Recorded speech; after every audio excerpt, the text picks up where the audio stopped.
السلام علیکم اسٹوڈنٹس، آج کا جو نیکسٹ ہمارا ٹاپک ہے مطالعہ پاکستان جماعت نہم باب نمبر 1 پاکستان کی نظریاتی اساس۔ تو اسٹوڈنٹ، اسلامی ریاست اور اقلیتوں کے حقوق، جس کو انگلش میں کہتے ہیں Islamic state and rights of minorities, آج کا یہ ہمارا ٹاپک ہے کہ اس اسلامی ریاست مطلب کہ پاکستان جس کو ہم حاصل کرنے جا رہے ہیں، اس حوالے سے جو ہے آج ہم نے ڈسکس کرنا ہے کہ قائد اعظم نے اس حوالے سے کیا فرمایا تھا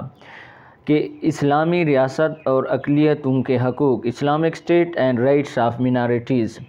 تو قیام پاکستان سے پہلے قائد اعظم رحمۃ اللہ علیہ نے فرمایا تھا کہ یہ جو ہم ریاست مطلب کہ پاکستان حاصل کرنے جا رہے ہیں، پاکستان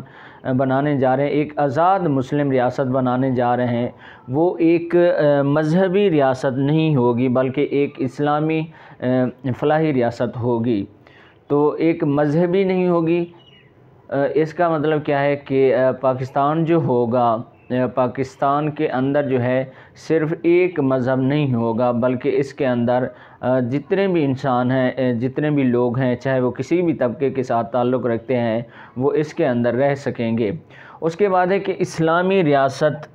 اسلامی فلاحی ریاست ہوگی، مطلب کہ اس ریاست کے اندر اسلامی ریاست مطلب کہ مدینہ کی ریاست کے مطابق جو کہ حضور پاک صلی اللہ علیہ وآلہ وسلم نے قائم کی تھی، اسی کے مطابق بالکل وہی جو نظام ہے رائج کیا جائے گا، مطلب کہ اسلامی نظام رائج کیا جائے گا۔ لیکن اس ریاست کے اندر رہنے والے لوگ جو ہیں سارے کے سارے آزاد ہوں گے۔ اسلامی فلاحی ریاست کا مطلب یہی ہوا کہ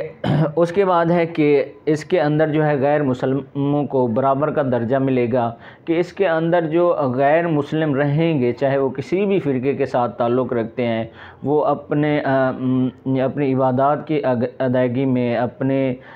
تعلیم کی ادائیگی میں، اپنے رسم و رواج کی ادائیگی میں ہر لحاظ سے جو ہیں وہ آزاد ہوں گے، اور اس ریاست کے اندر جو ہے ان کو برابر کے حقوق اور انصاف دیا جائے گا، اور ہر لحاظ سے وہ جو ہیں مسلمانوں کے برابر ہوں گے،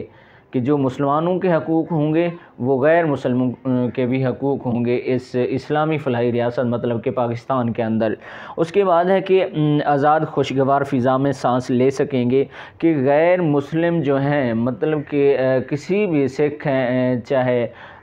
ہندو ہیں، یہودی ہیں، عیسائی ہیں، چاہے جس بھی فرقے کے ساتھ وہ تعلق رکھتے ہیں، وہ اس اسلامی ریاست کے اندر آزاد سانس لے سکیں گے، مطلب کہ وہ ہر لحاظ سے آزاد ہوں گے، ان پہ کوئی پابندی وغیرہ نہیں ہوگی۔ اس کے بعد ہے اور برابر کے حقوق ہوں گے، مطلب کہ غیر مسلموں کو جو ہے اس اسلامی فلاحی ریاست کے اندر جو حقوق میں نے پہلے بھی عرض کیا ہے کہ جو مسلمانوں کو حاصل ہوں گے وہی غیر مسلموں کو بھی حاصل ہوں گے۔ لیکن یہ ہے کہ اس بات کے کہنے کا مطلب اسلامی فلاحی ریاست مطلب کہ اس ریاست کے اندر جو ہے انسان کی فلاح و بہبود کے بارے میں سوچا جائے گا، اور جس طرح اسلامی نظام ہوتا ہے، اسلام کے بتائے ہوئے احکامات ہوتے ہیں، اسی کے مطابق ہی اس ریاست کو جو ہے چلایا جائے گا، اس کا نظم و نسق جو ہے وہ چلایا جائے گا۔ اس کے بعد ہے رواداری اور انصاف کے تقاضے پورے کیے جائیں گے۔ اس اسلامی فلاحی ریاست کے اندر قائد اعظم رحمۃ اللہ علیہ نے فرمایا کہ رواداری اور انصاف کے تقاضے پورے کیے جائیں گے، کہ غیر مسلموں کو جو ہے پورے حقوق ملیں گے اور ان کو ہر لحاظ سے انصاف ملے گا۔ اس کے بعد ہے کہ 11 اگست 1947 کو پاکستان کی دستور ساز اسمبلی میں آپ نے اسلامی فلاحی ریاست کی وضاحت کرتے ہوئے فرمایا، 11 اگست 1947 کو کس نے وضاحت کرتے ہوئے فرمایا؟ قائد اعظم رحمۃ اللہ علیہ نے فرمایا۔ انہوں نے دستور ساز اسمبلی میں جب پاکستان بننے کے قریب تھا، 11 اگست 1947 کو دستور ساز اسمبلی کا اجلاس ہو رہا تھا،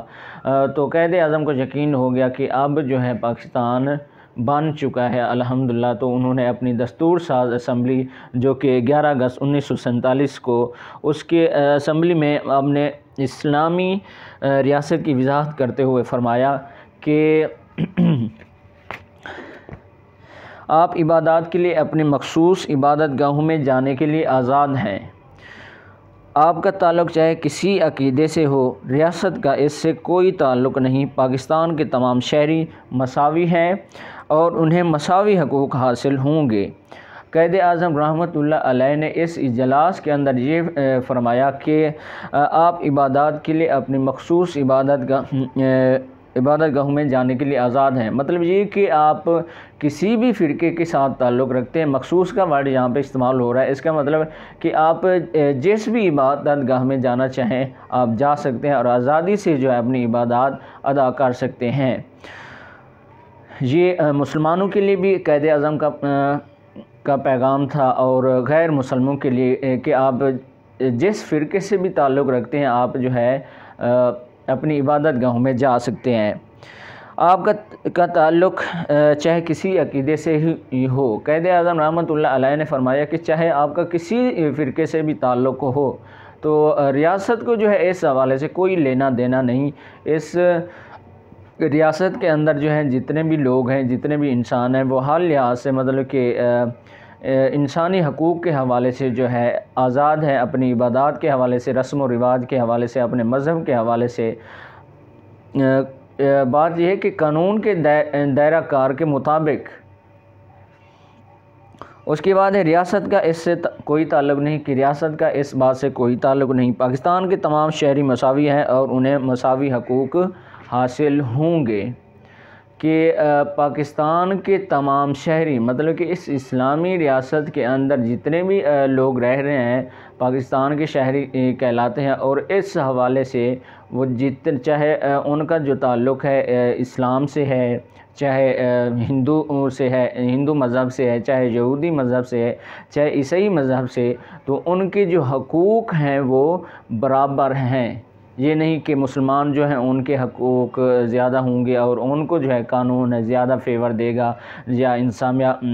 زیادہ فیور دے گی،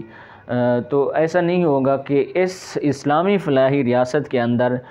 تمام لوگ جو ہیں جتنے بھی مذاہب سے تعلق رکھنے والے ہیں وہ ہر لحاظ سے آزاد ہیں۔ اسٹوڈنٹس، آج کا ہمارا ٹاپک مکمل ہوا۔